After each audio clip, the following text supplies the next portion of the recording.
So what brings you today?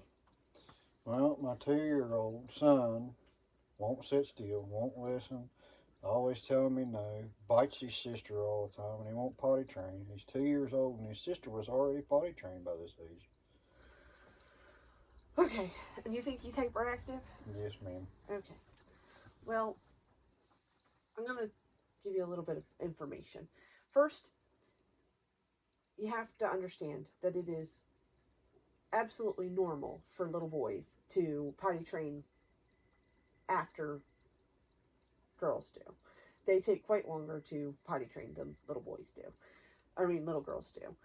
So that's not anything that's out of the ordinary. He doesn't sound to be like a hyperactive child. Making noises is how he communicates, and him not being able to sit still. They should have the attention span of about 1 to 2 minutes, which would seem like he's not sitting still, but he actually is for what his age group is. Um, Not listening, some things they have to learn. This is when they learn autonomy. This is when they learn how to do things and independently learning things. Biting his sister when he's angry, that's just a way of his expression. Um, Saying no all the time and those types of things are um, honestly because it's probably what he's hearing a lot is no, you can't have this, no, you can't do that. So that's one of the only things he learns to communicate. Um, so I wouldn't get overly worried. Let's go through a couple of things. Um, at this age, little boys are learning to get independence and to control their own body and their environment. So learning to not be potty trained is him learning to tell you that he can learn to control those things on his own and himself. He will. I personally did not potty train any of my 6 children. To be honest, they potty trained all of themselves. When they were ready, they just did it. Most children are like that unless they have autism or some sort of other outlying thing. So I wouldn't be overly concerned about it. Um, you can try a reward system with him so that when he does do it on his own, that he's being rewarded for it, that he may be more apt to wanting to do it, to make that, to earn those rewards.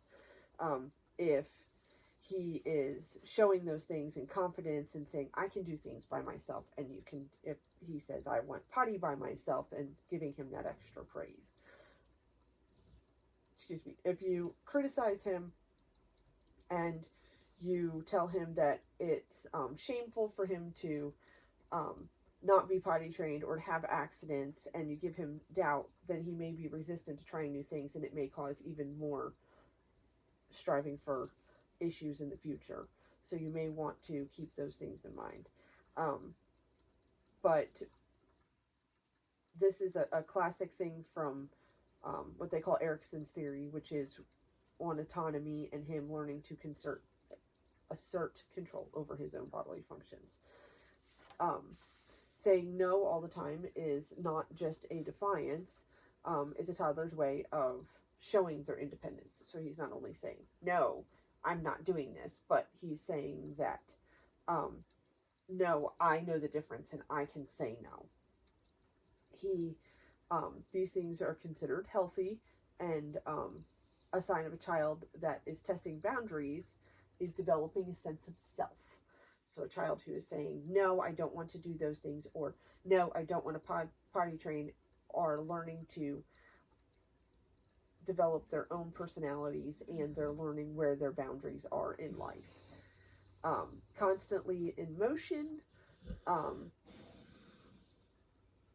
is part of autonomy. They learn their world from movement and from touching things and eating things and doing those things, and everything in it is all about being touched and being into those things. So labeling it as being hyperactive um, is may hinder a normal path of learning. He will eventually settle down, but right now it's a big wide world and he's learning all about it. So those are things that you're just um, shouldn't be really that worrisome to you. Biting his sister. Um, because he really doesn't have a lot of verbal skills, boys do generally learn to verbalize things a lot later than females do. Um, So he has probably very limited verbal skills. My son did not learn to more than 8 words until he was 3, over the age of 3. So as soon as he turned 3, he started learning more and more words. But up until then, he only knew 8. So learning with limited verbal skills, then the only other way that he can say that he's mad or he's frustrated is to act out physically. So physical violence, things like biting, hitting his sister, whatever, are a struggle between balancing his own self and what is socially acceptable, because obviously being bitten or biting somebody is not socially acceptable. So those are things that he's learning to balance back and forth. um, he can learn to be more socially acceptable ways of expressing himself in the future, if you will learn to work with him to say, okay, well, no, we don't bite because those are things that we don't do, but I understand that you're frustrated, and validating his feelings can also help him with that. When it comes to him and his autonomy, if you offer him choices such as, would you rather have the red pajamas or the green pajamas, it gives him a sense of control where he gets a choice. Like if you give him, and even if it comes down to him having, when it comes to potty training, that if he gets to choose what his prize is, if he wants to choose a, maybe a piece of candy, or if he wants to choose a sticker, those kind of things, that's giving him control over not only his own body, but over his own reward for making the right choices. Um, you don't want to shame him. That's one big one, is you don't want to shame him and compare him to his sister, because obviously they're 2 different children, and he is still within the normal pace of what he is supposed to be learning things with.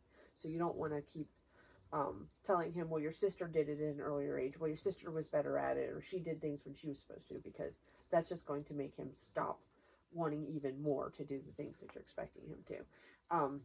If you praise him for little small things, that positive reinforcement towards independence, such as when he tries to use the potty, even if he doesn't, giving him that encouragement, and when he's using things to verbalize his frustration rather than trying to bite his sister, making sure you praise him, even though he may be loud, he may be yelling at her, and say, well, I appreciate that you're using words to tell me that you're angry with your sister right now, but can we take it down a notch, and can we talk about it, rather than screaming or allowing him to continue to scream, but also you don't want him to bite. And making sure you have boundaries are important, letting him know what's safe to do and what's not safe to do, and what's expected and what's not expected. Obviously, you don't want him making safe choices, but you want him to make the right choices. So, in short, I know it's a very frustrating stage. That's why they call it the terrible twos. But it's natural for him to struggle with these things throughout these stages. So it's your job as a parent to guide him with patience and make sure his world is structured, and encourage him to make the right choices as he develops confidence to do the right things, as rather than being shamed into doing the wrong things. Does that make sense? Yes, ma'am. Do you have any questions? No. Well, thank you for coming in today. Have a great night. Do.